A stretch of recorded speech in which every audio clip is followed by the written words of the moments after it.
And I think this is an idea you see in both the East and the West, this idea of like, okay, let me slow this down. Let me really look at it. Let me really see what's going on. And look, this is hard to do. You're sitting there at your computer and you get an email. You hear that, it makes the ding sound. You pull it up and, you've just gotten word from your publisher that they're doing X, or you just got word from a business partner that there's this, or you've just been informed that you've been sued, right? Or you just got a text from somebody you're dating and they told you something you really didn't want to hear. It's so easy to sort of be jerked around and to just always be responding, when the truth is like, that's also a recipe again for making things worse. And so what I think I'm talking about in the book, what I try to practice in my own life is a little bit of that pause, just like, okay, what is this? Let's really see what it's made up of. Let's really see what my options are. Let's really see if I have to do anything at all, or if I could just ignore this, and that's sort of what we're talking about. And that what stillness allows us to do is be rational about an issue or an event rather than emotional about the issue or the event. And I think we all make better decisions rationally than we do, emotionally. I'm Srini Rao, and this is the Unmistakable Creative Podcast, where you get a window into the stories and insights of the most innovative and creative minds who've started movements, built thriving businesses, written best-selling books, and created insanely interesting art. For more, check out our 500-episode archive at unmistakablecreative.com. Ryan, welcome to the Unmistakable Creative. Thanks so much for taking the time to join us. Yeah, thanks for having me again. I was thinking about this the other day. I think you might have been the first podcast that I ever did, ever, which would have been like in 2012 or something. So it's so cool that you're still doing it. Yeah, well, it's funny because I still, I remember distinctly, like, I think you wrote a Medium post titled "Don't Start a Podcast." Yeah. Everybody and their mother seems to have one, and it is it's an interesting ecosystem that we live in terms of content. So before we get into all of that and your creative work, your career, I want to start by asking you something I don't think I've asked you yet in the conversations that we've had, and that is, what did your parents do for a living, and what impact did that end up having on you and the choices that you've made with your life and your career? So my dad was a police officer, and then he sort of worked his way up through the ranks. He was a detective, and then he was a sergeant. And then my mom was a school vice principal, but like a continuing education school. So like the people that were getting their GEDs, or adults taking computer classes or whatever. So she wasn't like a principal at a school for kids. So I had two parents who were civil servants. They made, sort of good money, but they had, jobs that they clocked in and clocked out of every day. And sort of just a very normal, middle class, upper middle class background with very, I don't think I met a writer. I loved books, but I don't think I ever met a person who made books until I was sort of well on my way to wanting to be one. Wow. So your dad being a cop, one of the things I wondered, and I think I asked somebody this the other day who actually coincidentally told me that their father was a cop. What did your dad being a police officer teach you about diversity, tolerance, biases, and the kinds of things that police officers, I think, deal with on a daily basis? And what do you think public misperceptions are about people who work in law enforcement? Yeah, that's a good question. So my dad had a bunch of interesting jobs. He worked in hate crimes for a while. He worked in the explosives disposal unit for a while. He was the robbery division. So he ran a sort of a community police center near where we lived. So he had all these interesting different professions inside being a cop. So I think one of the things that people sort of miss is that there's like a big distinction between like a cop who wears a uniform and is like walking around or patrolling the streets. And then as you sort of go up through the system, the job becomes in a lot of ways much more administrative and much more sort of sheltered from the concerns that I think obviously are in the headlines today. So I never knew my dad doing those things growing up. I knew my dad being someone who was sort of seeing how things worked behind the scenes. So I just remember a lot of like interesting conversations with him about, I remember him telling me once, it was something I sort of thought about more recently. I remember him telling me how the Ku Klux Klan recruited members, which is that they would go into like, say, a high school and they would write like graffiti on the wall that was like anti-white people. So they'd write like kill whitey, or like offensive things about white people, as if a black person had done it, to sort of activate, or radicalize like basically dumb, ignorant white people. And so I, as you watch this sort of political environment we're in now, and you watch how easy it is for people to become polarized and sort of how these sort of flashpoints sort of pop up. It's always, I just remember things from my childhood, just sort of seeing like, oh, that's how things work. That's how the system operates. That's like the logic that maybe you don't understand. Yeah. But it wasn't like I grew up with my dad, sort of driving a patrol car. That just like wasn't my experience. Well, I think it's interesting that you brought up hate crimes of all things. Because if I remember correctly, didn't you write an essay on Medium titled "Dad, Please Don't Vote for Trump"? I did. Yeah, I did. I grew up in Sacramento, which is a pretty conservative town, and then a pretty conservative district inside of it. My dad's not like some like sort of raging far right winger, but like I think a lot of people's parents. It's like I know almost, let's say, no millennials who support Trump, right.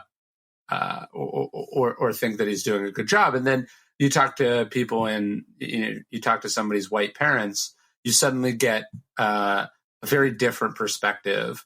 So the things that are sort of shocking or appalling, they find a way to either rationalize or they just have a different perspective on it. So yeah, my dad grew up listening to talk radio, has probably voted Republican in every election he's been able to vote in.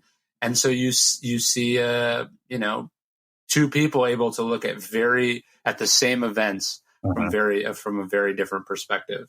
Well, so we had Andrew Yang, who's a presidential candidate here, as a guest on the podcast. And one thing I think that struck me about that conversation, I think that you and I live in a world where we live lives of pretty much lives of privilege, right? You and I do things that are smaller. We're not doing, hard labor. And when you look at why people made some of the decisions they did in terms of their political choices, a lot of them are like just looking to survive. And you kind of say, okay, wow, that's not me. Like I'm not, working in a factory or under threat of not being able to work again. So in that sense, I realized I was like, okay, you know what? I think that I remember I saw this documentary on the most pro-Trump town in North America, and there was this ranching family. And they had said that, you would think, oh, these are going to be like these like super racist rednecks. And then when you realize the reason for their vote was they had this ranch in their family for decades. The land is worth like millions of dollars, and it would be worthless to anybody who's not a rancher. And at the same time, they said basically if Trump didn't get elected, they would lose this land that basically they had lived off of for generations. And you realize you're like, wow, that wasn't, like a matter of spite or hate or anything. It was literally a matter of survival for them. Yeah, no. And look, I live out, I have a place out in the country outside Austin. Austin is a pretty liberal city, but where my ranch is certainly not. It's pretty red country. Mm-hmm.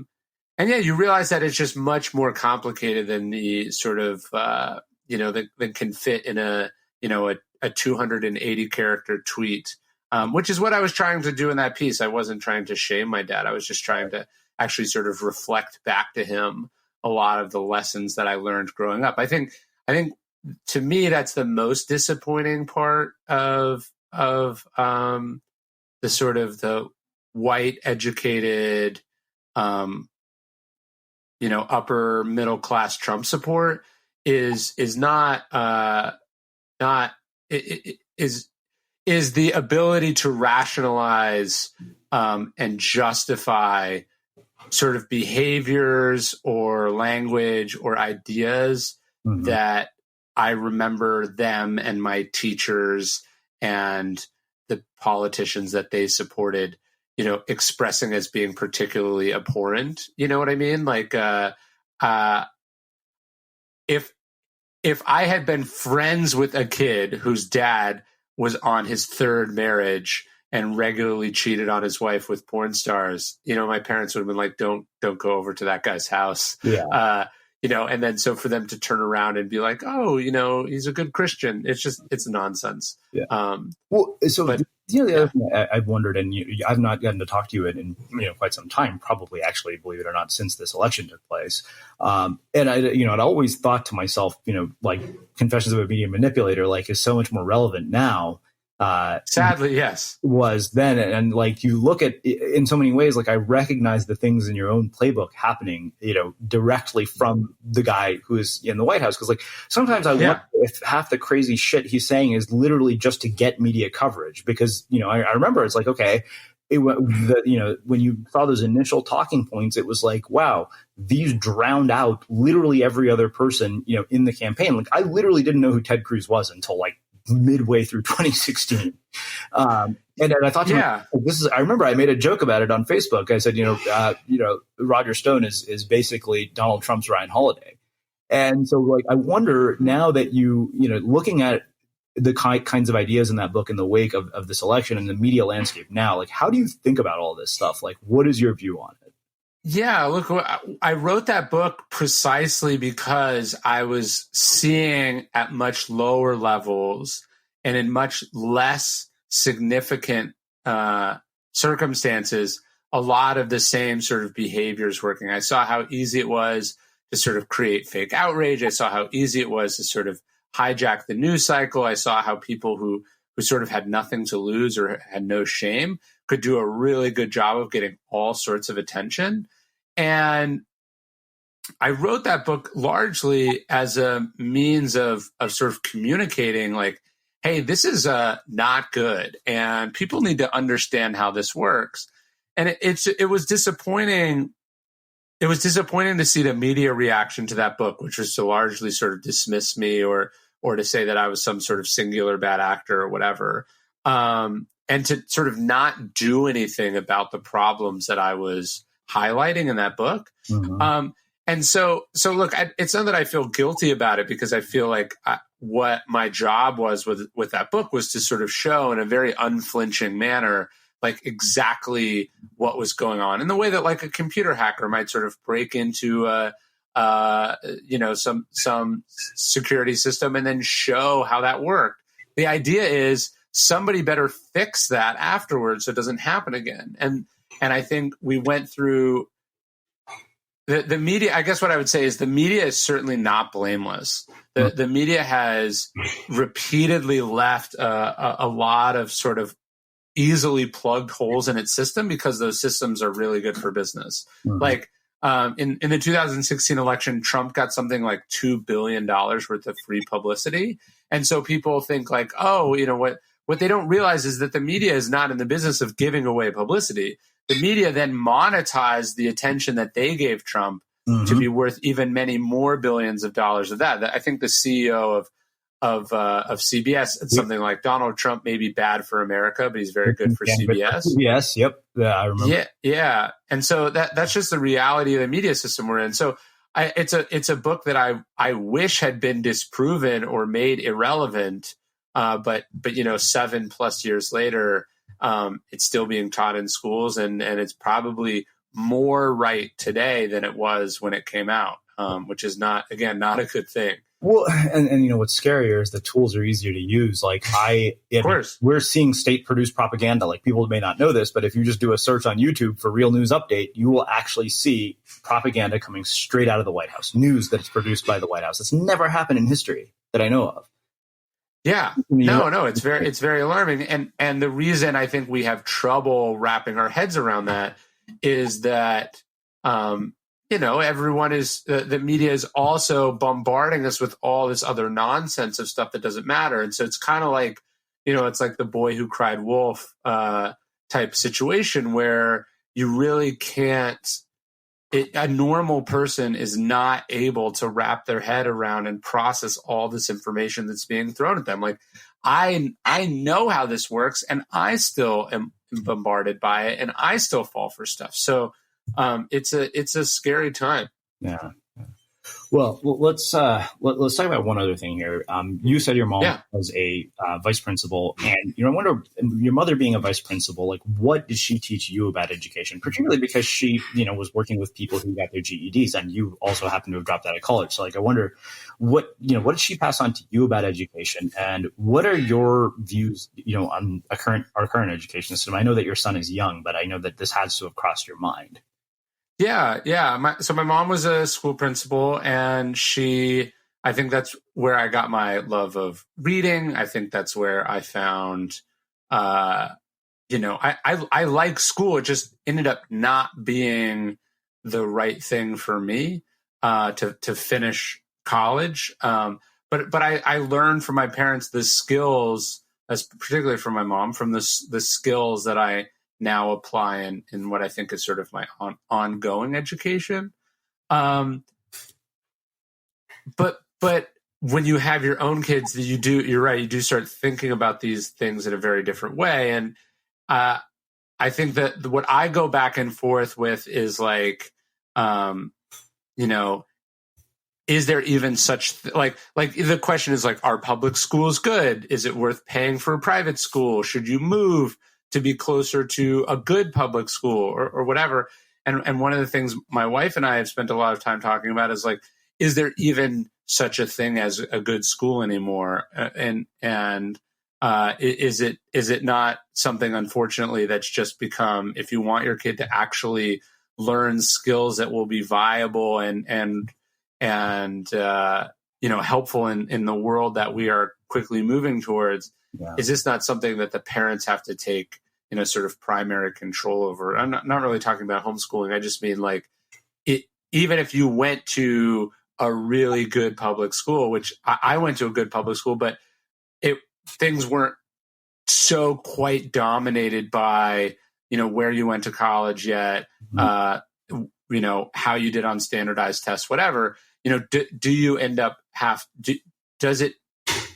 do you end up just having to significantly supplement your kid's education because you just can't rely on what you get from school? So it's not a decision I've had to make just yet, but it is something I'm starting to have to think about.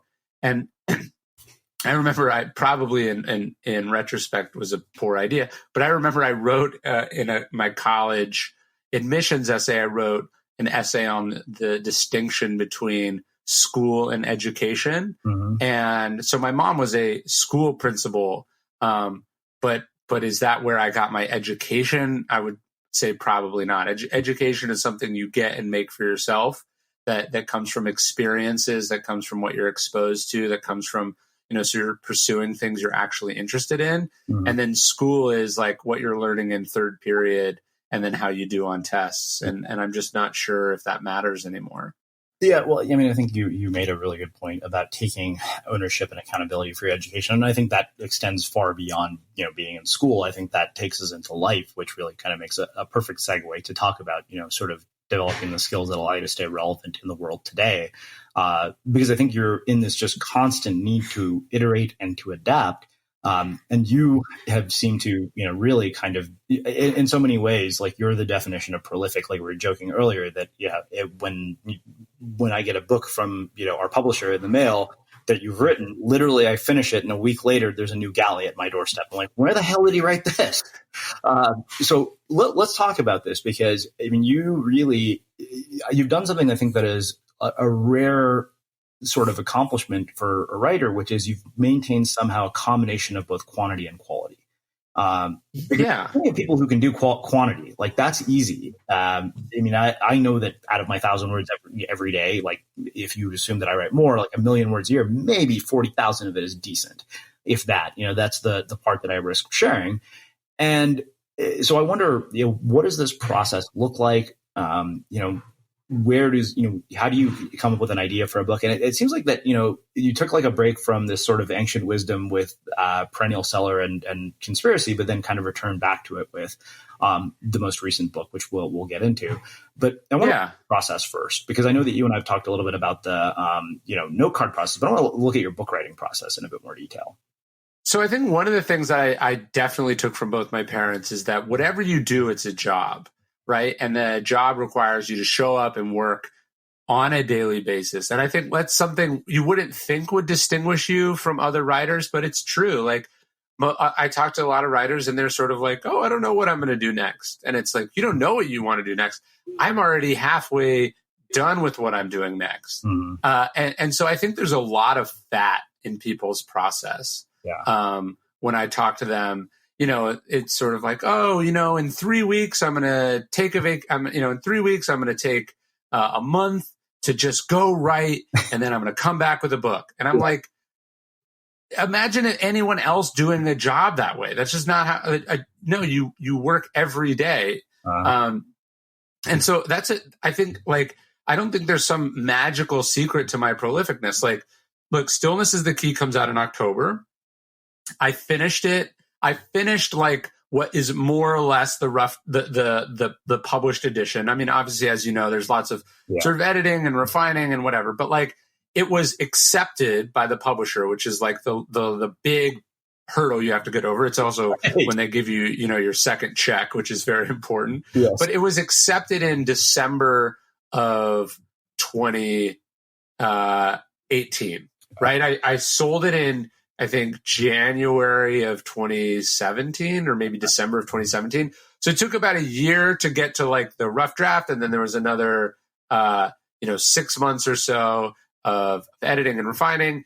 But as soon as I finished it, I started thinking about what I wanted to write next. And then I sold that. And then I started working on that. And then I've taken breaks and had to go back and, whatever. But the point is when this book comes out in October, I'm halfway done, or more than halfway done with what is the next book, which is easier to write in some respects than some of my other ones. Mm. And then I'm going to be going out in a couple of weeks with the proposal for the book I want to do after that. And the point is I'm not a writer to not spend my time writing. The joy and the privilege and the luck of the job for me is getting paid to write things and to have the freedom to write and publish the things I want to write. Yeah. So I'm always going to be doing that. I'm not going to be, doing long pauses of me not doing that. It's like if you asked an NBA player if they wanted to play more, they'd be like, yeah, of course. That's what that's what I'm put on the planet to do. Yeah. Well, it's funny, you were talking about this because I knew, when I finished the Audience of One book, I was like, oh, I don't have a contract for a third book. My friend's like, what are you going to do? And I said, I'm going to get up and I'm going to write. And, and as my friend, we had one of my contracts, he's like, what got you that book deal in the first place is that you self-published. You're no longer under contract. If you want to write books, just keep writing books. So I did. And, I was like, okay, this proposal is taking a long time to be accepted. It's gone through 1,000 iterations, but I still have the luxury and the freedom to self-publish. I want to write, so I'm going to write. But more so than just wanting to put a book out, I wanted to make sure that I didn't lose the momentum that I had spent 2 years building. Totally. I knew that if I let that go. And so in this process of trying to get a proposal done for a third book with a publisher, I've ended up writing 2 self-published books. Interesting. Yeah. And, it's kind of because, the thing is that I realized oh, okay, well, I don't right now have the luxury of a contract in which, I'm guaranteed that I'm going to get paid to write a next book. But I was like, okay, you know what? I need to not let that be a deterrent from following through on the process that has gotten me to this point in the first place. Yeah, that's right. And I think as a writer, you also want to be moving, maybe the phrase for sort of escape velocity, so I did Trust Me, I'm Lying in 2012, and then I did my growth hacking book a little bit after that. Then I wrote The Obstacle is the Way. And each one of those books was a little bit bigger than the one before it. And then I got straight to work on Ego is the Enemy, and then I did Daily Stoic. The point was, it's even if I'm not publishing new books, my backlist is being discovered and gone through by each subsequent new fan. Yeah. And so now here I am when this new book comes out, I have this, and you talk about this in your writing, you want to accumulate an audience who's looking forward to what you do. And so that's where that momentum is really important. It's like, I read, and I sometimes I talk to these authors because they want to hire my firm. It's like, they're like, hey, I did a book in, 2011 and it sold 200,000 copies, which is, a very big success for a book. And then they're like, and now in 2019, I want to do a follow-up. And it's like, those people forgot that you exist. I mean, that's so long ago. Yeah. And those people are not looking out for you're starting from scratch again. And I think that's sort of part of my philosophy, which is that you want to keep publishing, you want to maintain the momentum. There's a line I heard from the guys at Summit Series. They were telling me, they were like, you rest at the end, not in the middle. Mm-hmm. And I think that's a really that's sort of part and parcel of my writing philosophy, which is like, it's not like I'll sleep when I'm dead, but it's like, now's my window, and I'm gonna, and people are reading what I'm writing, and I have a proven track record. I'm not going to fritter that away by, messing around with stuff. Oh, yeah. I mean, I think in 10 years of running the podcast, we've taken a break. Like, we take a break in December, and during that time, we publish, our best of episodes just so we can start out January. And, anytime somebody asks me about this, I always use the example of Friends. I said, look, NBC put Friends on the air for 10 years. And every Thursday night, you knew at 8 o'clock that if you turn on your TV, you were going to get Friends and Seinfeld. Now, if the writers decided, we're only going to write episodes when we're in the mood, they would never build an audience. It was like, you don't want your content to be an interruption. You want it to be a habit. Yeah, I think that's right. And that's why and I like what you do with your 1,000 words a day. Like, I'm also always writing articles. And I mean, I do 2 daily emails for 2 different sites that I have, the dailystoic.com and dailydad.com. I'm always making stuff, because the more stuff you're making, the more people can discover what you're doing. The better your chances of creating something that really resonates with people. And then I also think, look, when you look at stand-up comedians, what are they talking about? They're talking about getting stage time. They're talking about how you get better the more reps that you take. And so I think it's a weird thing with writers where they aren't doing, one of the reasons I think writers don't get better is that they're not publishing enough, and so they're not getting feedback and practice time at the craft, and so I'm very cognizant of that as well. Well, let's do this. We've been talking about a bunch of different subjects, but I think all of which are tangentially related to really where we're headed, and that is this idea of stillness is the key. Where what prompted this book of all the ones that you could work on next? So usually my books start with like a quote or a story or just something that sticks with me. And it's enough that I write it down, or I put it on a note card, or I just think about it.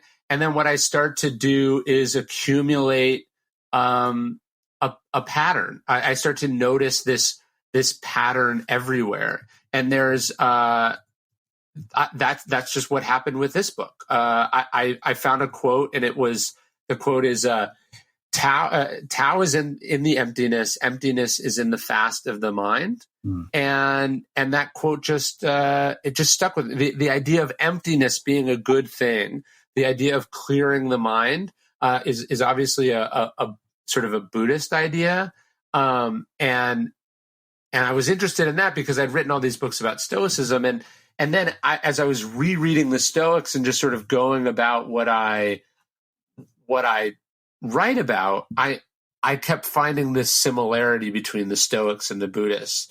And it was a question I would get asked when I would give talks. And so I just decided maybe there's something here. And then I zoomed in on this idea of stillness, which is a word that appears as much in Marcus Aurelius as it does in Confucius, as it does in the, in the various Eastern religions. And so it's noticing a pattern. And to me, note a pattern, that a book has to be a reflection of a pattern. You're noticing something and you have a unique angle on it, and you're communicating that pattern to a larger audience. And that's what I think The Obstacle is the Way is. That's what Ego is the Enemy is. And Stillness is the Key just comes from that same tradition for me. Yeah. It's funny because I started working on this new self-published book called Make More Art. And I recognize right now that I was like, oh, wait a minute. Like I feel like every book that I work on is also based on some pattern that I've seen. And usually it almost often also comes from something else I've noticed in something else that I was working on, or it emerged from a previous book somehow. Yeah, I would say each one of my books is like a chapter. It is an expanded version of a chapter in one of my previous books. And so, yeah, like when you remove ego, stillness is something that emerges. It's impossible to figure out how to get over obstacles if your mind is, running a mile a minute. You need to sort of slow things down and see them clearer. And so this book, which I sort of see as a sort of a final book in a trilogy, it goes obstacles away, it goes the enemy, and then stillness is the key. The book is just so much of writing, I feel like, is just sort of receiving. This sounds a little woo, just kind of like receiving what's being sent to you. I don't know if it's by the universe, or Stephen Pressfield would say it's by the muses. Maybe a religious person would say it's sent from God. To me, I think it's just the truths kind of emerge from the material, and you're just the writer is a receptacle that is capturing it. And so that's what my books are. I notice a pattern, I notice an idea, I write it down. And as I am going through and doing this, I'm accumulating more and more examples of that insight. And then I go, hey, I think there's a book here. And that's where what I end up writing next. Yeah. Well, let's get into the book itself. I think that, it would be hard to get into each one of these, but you did so much. And I think that really, you opened it up beautifully by saying, to achieve stillness, we'll need to focus on three domains: the timeless trinity of mind, body, soul, the head, the heart, and the human body. And, in the first chapter, you talk about becoming present. And this is probably my favorite quote from that. You said, each of us will in our own lives face crisis. The stakes may be lower than, and when you say that, you're referring to the Cuban Missile Crisis, which I know you wrote about, but to us, they will matter. A business on the brink of collapse, an acrimonious divorce, a decision about the future of our career, a moment where the whole game depends on us. These situations will call upon our mental resources. An emotional, reactive response and unthinking, half-baked response will not cut it. So how do you develop the capacity to not have a reactive response? Yeah, I mean, look, I think one of the things I learned from the Stoics is this idea of like, look, you can always make things worse. And then our sort of first job is just to not do that. Right. So if we can go like, hey, look, I'm not going to overreact. I'm not going to emotionally respond. I'm not going to just, I'm not just going to be driven by instincts or fears or aversions. I'm going to be really conscious of each and every action that I take. And I think this is an idea you see in both the East and the West, this idea of like, okay, let me slow this down. Let me really look at it. Let me really see what's going on. And look, this is hard to do. You're sitting there at your computer and you get an email, you hear that, it makes the ding sound, you pull it up and, you've just gotten word from your publisher that they're doing X, or you just got word from a business partner that there's this, or you've just been informed that you've been sued, right? Or you just got a text from somebody you're dating and they told you something you really didn't want to hear. It's so easy to sort of be jerked around and to just always be responding, when the truth is like, that's also a recipe again for making things worse. And so what I think I'm talking about in the book, what I try to practice in my own life is a little bit of that pause, just like, okay, what is this? Let's really see what it's made up of. Let's really see what my options are. Let's really see if I have to do anything at all, or if I could just ignore this, and that's sort of what we're talking about. And that what stillness allows us to do is be rational about an issue or an event, rather than emotional about the issue or the event. And I think we all make better decisions rationally than we do, emotionally. Yeah. Hey, business owner, did you know that over 4.2 billion people are active on social media now? That means if you want to connect with your customers and find new ones, you need social. Hootsuite is the must-have tool for managing and growing your business on social. You can schedule content, publish posts, and track your success all in one place. Millions of businesses around the world are already using Hootsuite. Now it's your turn. Go to hootsuite.com/30free to start your free trial and get 50% off your first year. That's HOOTSUITE.com/30free for a free 30-day trial and 50% off your first year. So you talk about limiting your inputs, which I think is incredibly relevant to the world that we live in. You say each of us has access to more information than we could ever reasonably use. We tell ourselves that this is part of our job, that we have to be on top of things. And so we give up precious time to news, reports, meetings, and other forms of feedback. Even if we're not glued to a television, we're still surrounded by gossip, drama, and other distractions. And, I wrote about this, I think, in Audience of One, saying that we're just like drowning in a sea of noise, and there's no way you can hear the sound of your own creative voice if you're just constantly consuming. So I wonder, where this came from. The other question I have about this whole idea of limiting your inputs, and this is something, you weren't a parent the last time we spoke. And so I wonder, being in the process of experiencing fatherhood, how has that impacted your way of working and your way of even just navigating this sort of information overload and this idea of limiting inputs? Well, so my son was born on the day after Trump got elected. And actually the sort of election returns, I think, sent my wife into labor. And so I remember sitting there in the hospital, there's a TV on, I've got my phone, and I just was like reading news from these people who had, and I believe them, and I'd said some of these things myself, who had been very convinced that there was zero chance of Trump winning. And then what do you know? They were completely and totally wrong.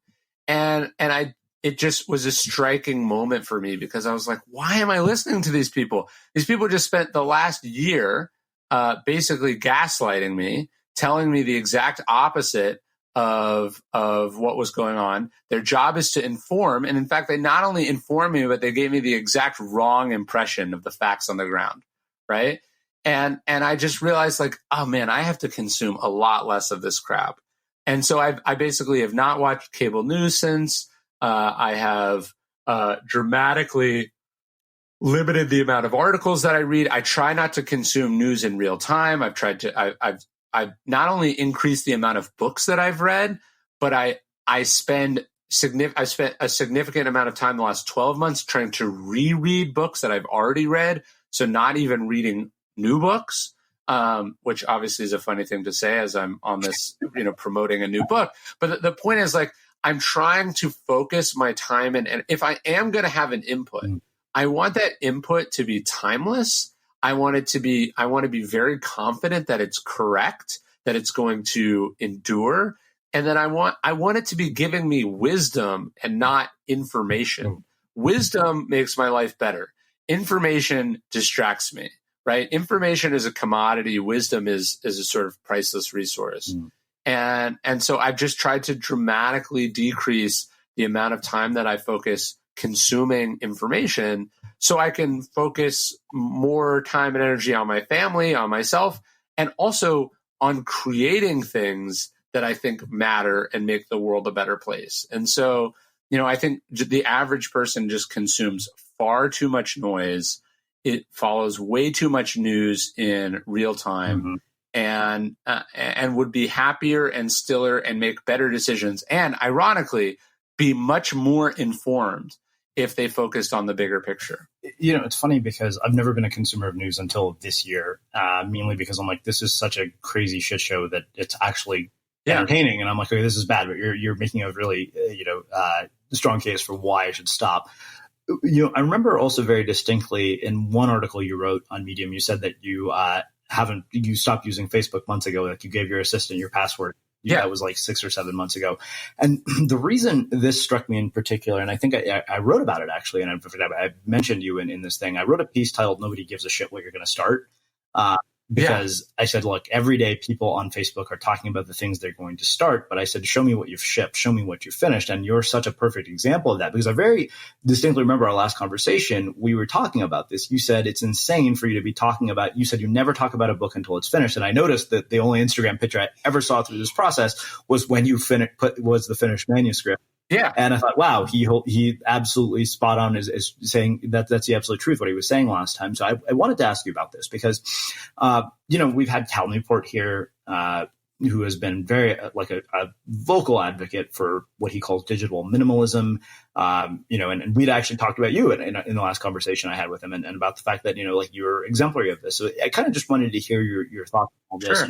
And because, Facebook is a different beast than it was even 2 years ago when you and I spoke. And, this was one of a big point of contention with me and the publisher when we were going through the Audience of One launch, because I was like, look, nobody buys books based on having seen a Facebook ad, but that's a whole other story.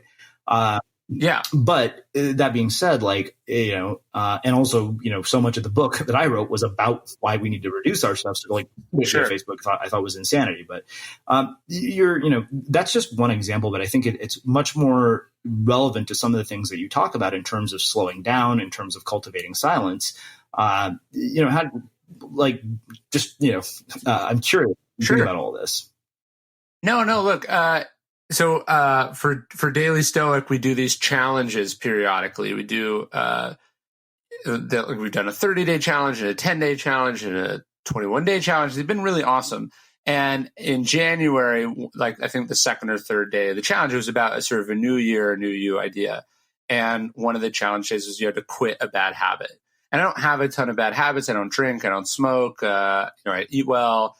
And so I was like, okay, I'm going to quit Facebook. This is something that I don't have control over. I check it more than I should, more than I want to, and it doesn't really contribute to my happiness. Mm-hmm. Now, and that's what I did. I quit in January, and I really have not checked it since. I have a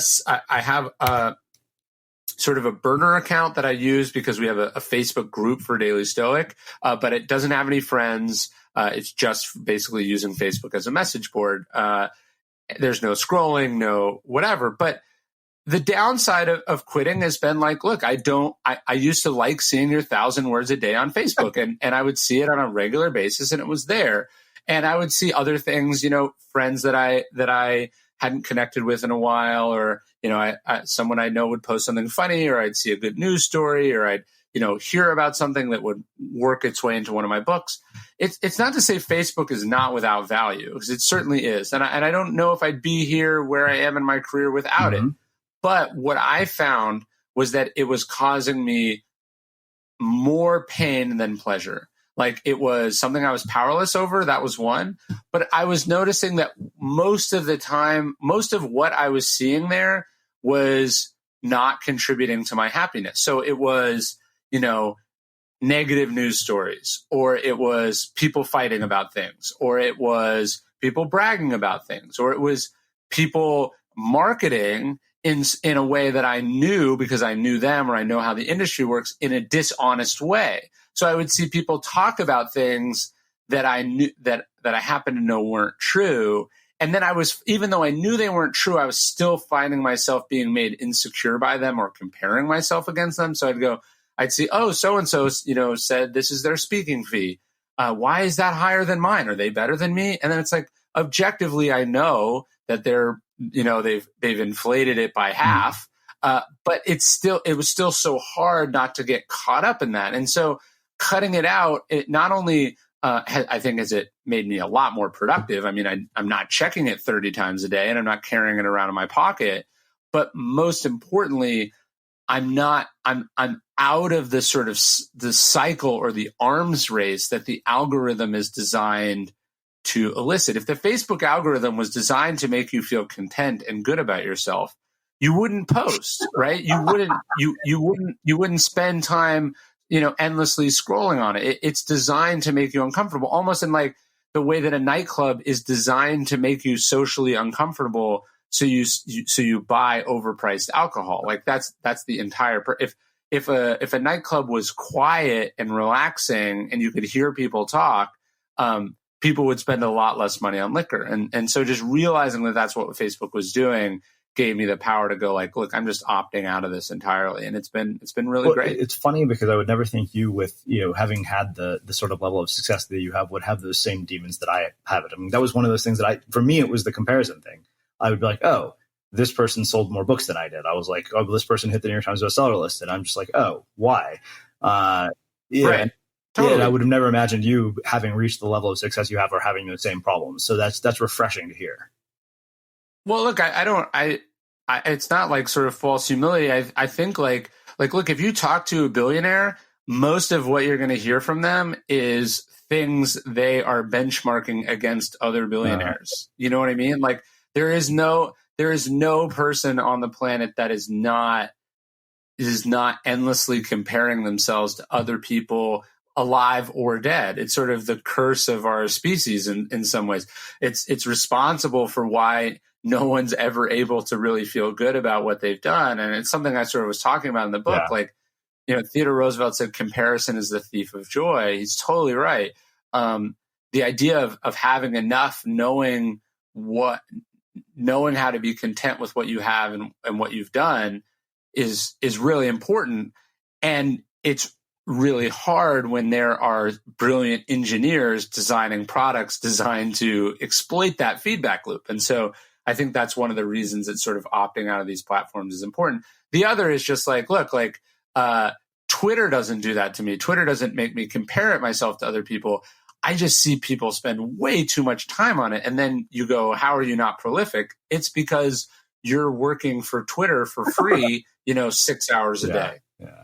Well, I want to come back to the idea of enough. That was probably one of my favorite chapters in the entire book, because it's something I've been thinking a lot about as I, come on, turning 42, I think, and then my sister's married, and like a lot of things in my life haven't happened the way I thought they were going to, and I'd been thinking a lot about that idea. But I want to come back to that because there are some other things that you talked about in the domain of the soul, and two in particular that struck me.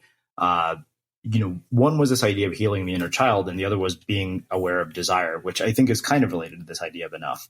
But the idea of the inner child, I think that was one that was fascinating to me because, my joke is that, the spiritual journey of adulthood is basically fixing all the things that you think your parents screwed up in your childhood. Of course. That's my, definition of spirituality at this point. And it was hilarious because I was just on a call with a vendor who's looking at translating all of our content into Spanish. They've built this new AI technology, and they'd listened to a few episodes, and the founder there's like, oh wow, I listened to your podcast this weekend. You must be one of the most self-actualized people in the world. And I said, are you kidding? I'm more screwed up than most people. I just thought it was a hilarious comment for her to make. Sure. So this inner child thing. I mean, did you have childhood wounds that you had to get past? How did you, and how do we navigate this? Because I think that everybody has an inner child that in some way or other has been wounded by some experience. Yeah, look, I think that's a very important thing, and you said it right, because I think a lot of people go, oh, I wasn't abused as a kid, like my parents didn't beat me. Of course, my childhood is fine. I don't have any childhood wounds. And the truth is, everyone has wounds. We have so many wounds from how we grew up, what we were deprived of, what we didn't get, from what people said to us, from how we were built, from things we picked up from television.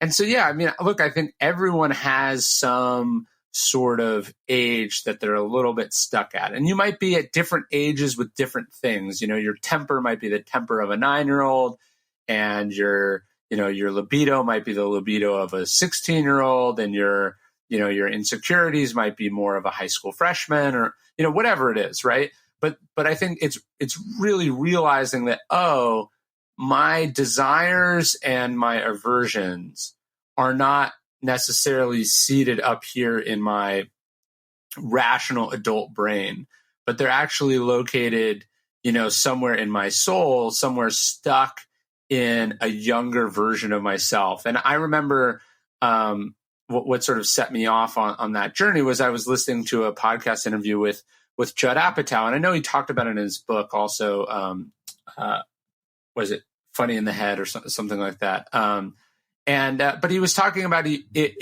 just realized one day, as he was in this sort of knockdown, drag out fight with the movie studio, that he was treating the people giving him notes on his movie as if they were his parents.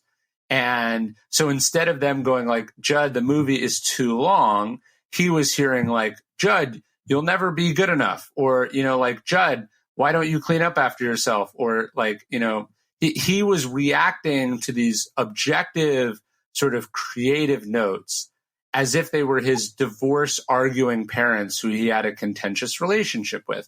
And I just realized that explained a lot of things in my own life. It explains why I get upset when I get back, my book from my editor, and all I'm seeing, I'm not seeing like, hey, these are all the things I can do to make the book better. Yeah. I'm hearing like, this person doesn't understand me, and they don't get me, and they're trying to change me, and they're not letting me be who I want to be, and so, needless to say, reacting to a business, exchange as if it is a deeply rooted, sort of emotional or psychological personal issue is not a good way to get the best work or to reach a compromise or to communicate, your beliefs effectively. Like Judd Apatow might have been totally right about not liking their notes, but the way he's going to go about it, if he's treating them like his parents, is obviously not an effective way to do that. Yeah.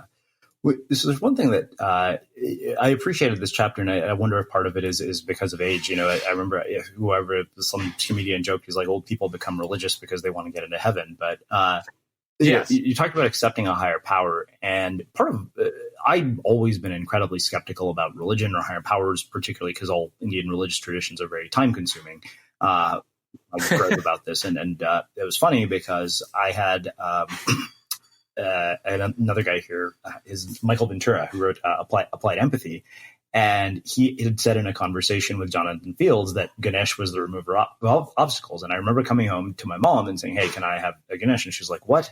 She's like, since when are you interested in this? And I was like, well, I heard somebody on a podcast say this. And I remember right after that, I got booked for a speaking gig after a year of no being booked at all. And really? And so I was like, okay, wow, whether that's just coincidence or superstition, whatever.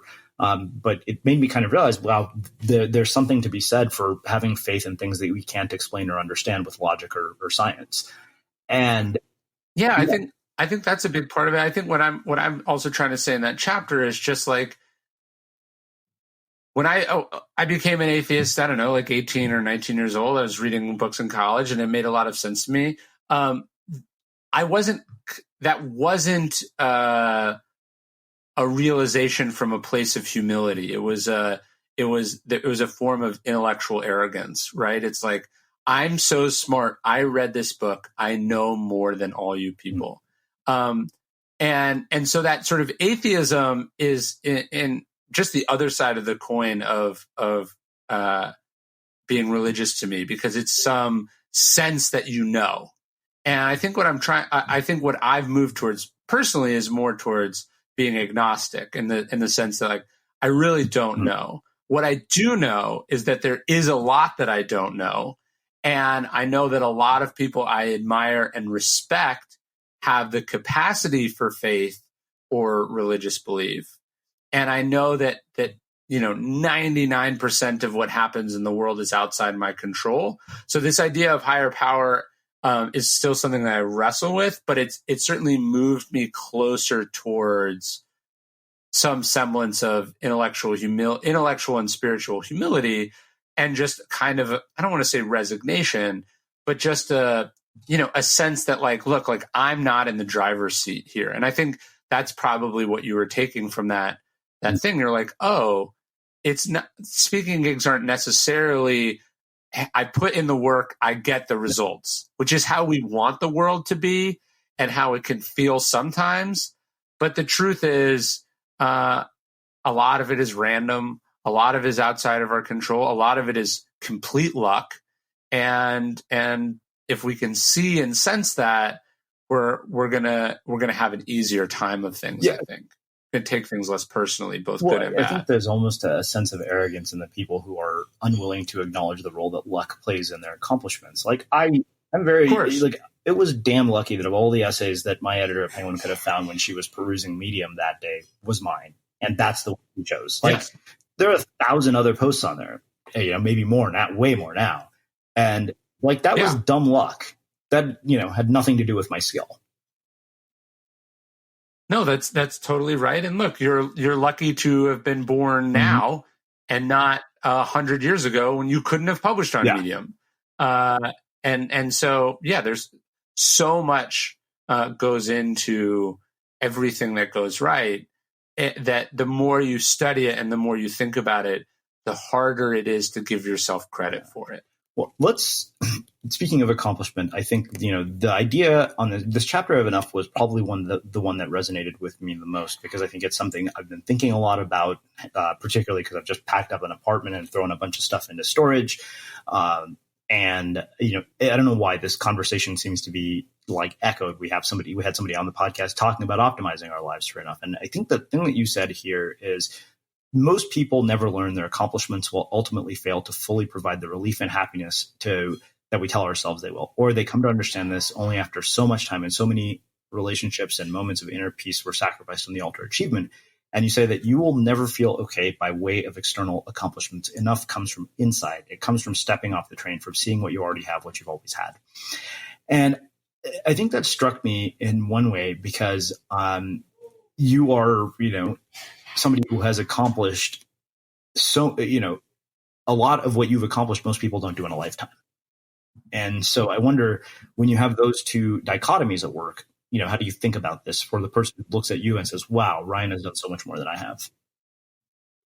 Well, it's interesting, and I think sort of humbling and revealing, right? So it's like, yes, I've sold a very good amount of books. I've gotten to publish books that I've wanted to write. They've had influence in circles that I couldn't have imagined. I get to do the profession that I dreamed about doing, that literally millions of other people would kill to have the opportunity to do. So in some respects, you might think like, oh, he wakes up and all he feels is that it's awesome and that he's amazing and that he's achieved all this. Of course, nobody does that, right? All you think about is like the breaks that you didn't get, or how other people have sold more, or how, there's some next level that you're trying to get to. And so to me, what I take from that, you can take two things from that. One, you can go, so, okay, I don't feel good because I haven't broken into that next level. So I just have to keep going. I'm almost there. But, if I sell if I can get a book that sells 1 million copies, then I'll finally have all the money that I want. I'll have all the audience that I want. I'll have more influence that I know what to do with. Then I'll feel good. Then my parents will be proud of me and all will be well. And that's what a lot of people do, right? They accomplish, they make it to first base, they hit a single and they go, oh, that was great. But like hitting a home run, that's what it is. Then they hit a home run and then they go, it's a grand slam. That's what it is. No, it's hitting a grand slam in a World Series, right? It's signing the biggest contract in baseball, right? Like, so you can see how that belief drives a lot of accomplishment, right? Because instead of ever being happy, they keep going, right? And this is good for humanity in the sense that, like, if Elon Musk wasn't driven, he would have stopped at PayPal and we wouldn't have Tesla and we wouldn't have SpaceX and blah, blah, blah. If every senator was happy being senator, no one would ever become president, right? So it is good in the aggregate, but on the individual level, the truth is that it's a lie, right? Like the idea that it's just on the other side of that hill that your happiness will finally be given to you. That's the whole problem, because the truth is you can't fix an internal problem with an external accomplishment. There is no level where you feel good. I'm not saying like nobody should do anything and that it's awesome to be poor and that, nobody should try. I'm just saying that like there's no amount of accomplishment that's going to make you feel great about yourself. You're always going to have these doubts. And so if you want to work on that, you have to step off the train a little bit and realize, oh, it's not that that's not worth going towards. It's not that it's not cool to be president. It's that being president isn't fundamentally going to address the spiritual or emotional problems that I have. I have to do that quietly by myself. And so the good news is that it's accessible to everyone. Not everyone can be president, but everyone can feel content and good if they sort of stop and do the work. And I'm not saying I've done it. I'm just saying that I'm working on it. So let's get into the idea of body. I think this was particularly important, in the wake of so much of what we've seen in the last year. I mean, I think that there's no question that our digital devices and the way we use technology has led to a whole host of mental health issues, like, rises in anxiety, depression, all sorts of stuff. Building a routine, all that stuff. We've talked about a lot of that stuff before on the podcast. But I think that there are a couple of things here that really struck me. One was this whole idea of getting rid of your stuff. And I saw how freeing it was to get rid of my stuff, even when, literally even books, which I absolutely love. I'm like, wow, this room feels a lot quieter without all these damn books in here. There was something you said that I think was really interesting. You said, we don't need to get rid of all of our possessions, but we should constantly question what we own, why we own it, and whether we could do without. And I love that. And at the same time, I thought to myself, well, yeah, if I'm a retailer, I'd be like, no, I don't want you to tell people this. Right. So I wonder, and I know that, I learned this, I think, in the last year as I started just paring down things, and my commitment became, you know what, I am going to basically buy the nicest stuff I can buy, but I'm going to have a lot less of it. So I went from like 20 shirts in my wardrobe to like 6 from my favorite shirt maker, Proper Cloth. And my sister was like, well, shouldn't you get some sweaters? And I was like, no. I was like, I don't need anything else. I have that. It's like 6 shirts and a pair of jeans. That was my whole wardrobe. I don't have to do laundry. I don't have to do anything. It's fantastic. And at the same time, like, consumption is what keeps the economy going. Yeah, of course. Yeah, no, again, look, the belief that things will make us happy is good for society. It's an insidious lie for individuals. And so it's something my wife and I talk about a lot. We are, trying to always be getting rid of stuff that we don't need. We're trying to pare down our needs. And then even the stuff that you keep, there's this great sort of Zen parable about a monk who has this cup, and he would say to himself over and over again, the cup is already broken, the cup is already broken. And then when the cup breaks, okay, he already knew that it was broken. It didn't change its status in his mind because he already understood that it was, sort of fragile from the beginning. And that's something that I work on too. Like, I have lots of books. I just try to remind myself that the value of the books is what they've put in me. It's not my notes in the pages. And I love my house. I would be sad if it burned down, but I wouldn't throw myself in the flames to go with it. You know what I mean? Like, it's just sort of, it's not just about getting rid of your stuff, but can you get rid of your attachment to your stuff? And that's, I think, the stoic idea. Seneca talks about this idea of preferred indifference. He's saying, like, look, it's better to be tall than short. So if you get to choose, obviously pick tall, but you don't really get to choose most things. So you got to make do with how they are. So it's like, look, I'd rather, I can afford a nice car. So I have a reasonably nice car. I don't drive a Ferrari, but I drive a car that's comfortable and reliable and, nice. But if I had to drive a beat up car, take the bus, I mean, I wouldn't feel like it reflected on me as a person, and so can you have the stuff, but not need it?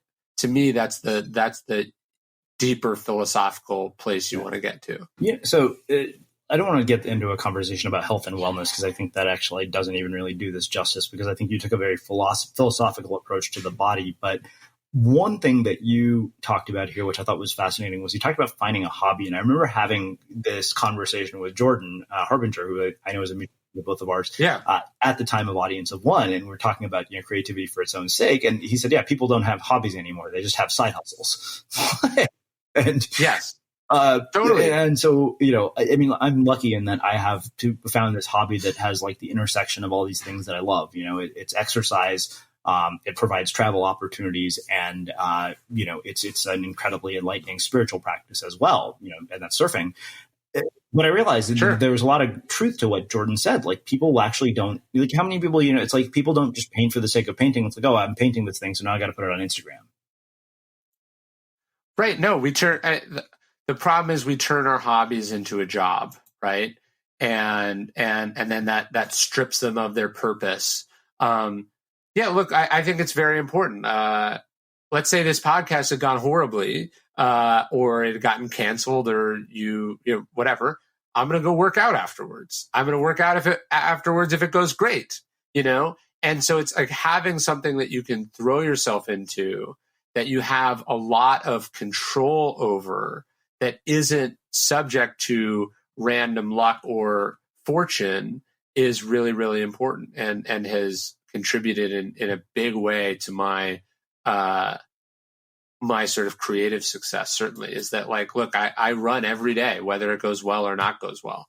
And you want to cultivate those hobbies. In the Second World War, Winston Churchill picked the end of the First World War. Winston Churchill picked up painting, and he said, like, having a hobby is the most important thing for a busy public person, because you need some outlet for the frustrations and feelings that you have, and you've got to cultivate those things, or you're going to go insane. Well, it's funny because George W. Bush did the exact same thing after he was done with his presidency.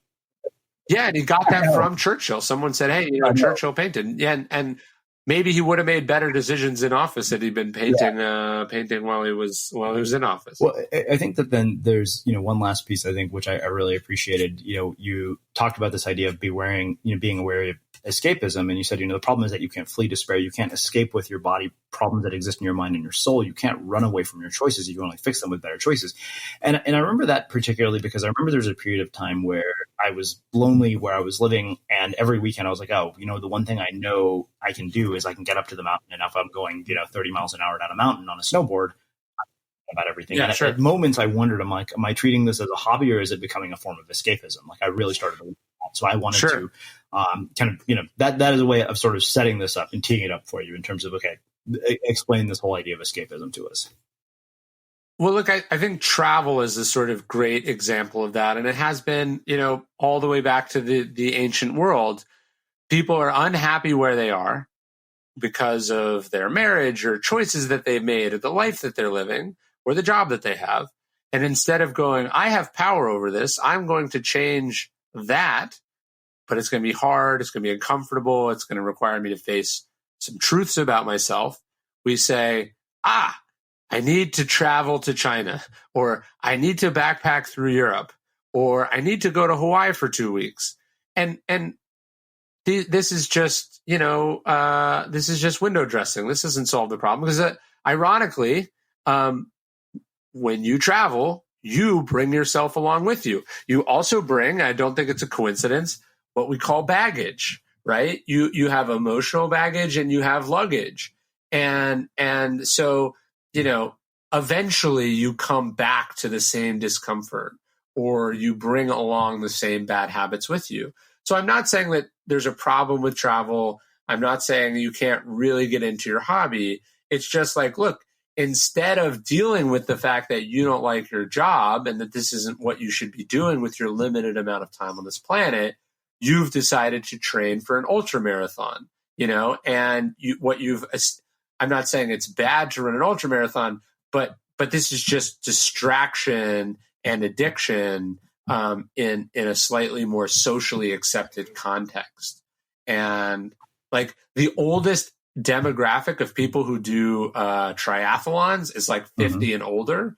And I would argue that that's because these are 50-year-olds who are coming to grips with the unpleasant reality that they have not spent their life particularly well, and they are looking for meaning and purpose in a 3-hour weekend format, rather than just staring in the mirror and doing some work on themselves.